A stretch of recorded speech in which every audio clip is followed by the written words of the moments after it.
Carlson starts out by mentioning President Trump was arrested and arraigned in a Miami courthouse by the Biden administration.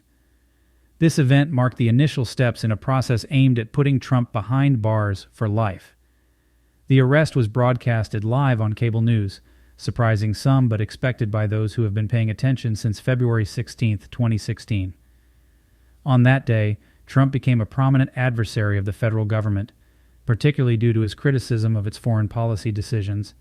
Carlson then discusses how the power players in Washington prioritize foreign policy, including invasions, occupations, and proxy wars, which have resulted in significant financial gains for the D.C. area. While debates on other issues may spark heated arguments, when it comes to starting a war, politicians from both parties uniformly support it. Trump, however, disregarded this unwritten rule by openly questioning the motives behind the Iraq War during a Republican primary debate. This statement by Trump implicated numerous individuals from both sides of the political spectrum who were complicit in misleading the public about weapons of mass destruction in Iraq. From that moment onward, Trump faced immense opposition from permanent Washington, including those who covertly infiltrated his administration while publicly showering him with flattery.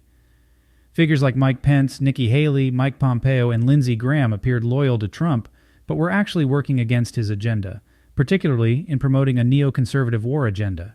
For example, Pompeo, who served as CIA Director and Secretary of State under Trump, publicly undermined the president's commitment to peace and non-intervention abroad. Despite previously vowing to support Trump's policies, he consistently pushed for military actions in various countries such as Iran, Syria, Russia, and North Korea. Pompeo's sycophantic behavior was repugnant to those who witnessed it firsthand. Now, these same individuals, like Pompeo, are criticizing Trump, alleging that he endangered national security by keeping classified documents at home. However, Pompeo and others are well aware that excessive classification is common in Washington, aimed at maintaining a hierarchy and restricting access to information. The selective prosecution of Trump is blatantly political, as he remains a significant political opponent of President Biden, enjoying substantial support among Republican voters. Furthermore, this prosecution is not solely motivated by politics, but also driven by ideological differences. Trump's dissenting views on issues like war, particularly with Russia, make him unacceptable to the establishment. The prosecution of Trump represents an unprecedented move by Biden to use law enforcement to neutralize his primary rival. Denying this reality is a dishonest portrayal of the situation.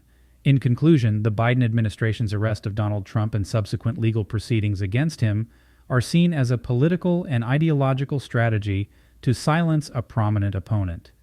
This move reflects the power struggles within Washington, particularly regarding foreign policy and military interventions where dissent is rarely tolerated.